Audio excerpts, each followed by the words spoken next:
لاکن اوهوی علی شیعی. اوه چی شد؟ چی بود؟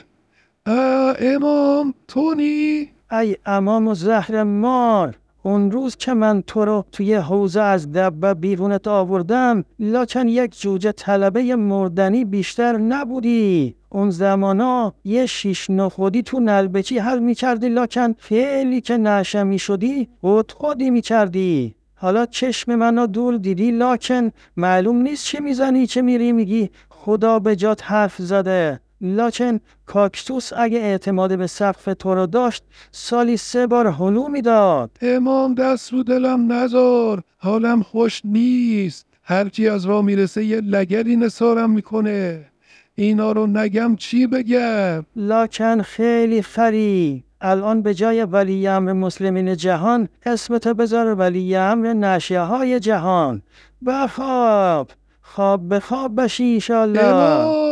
امام! لاکن خفه.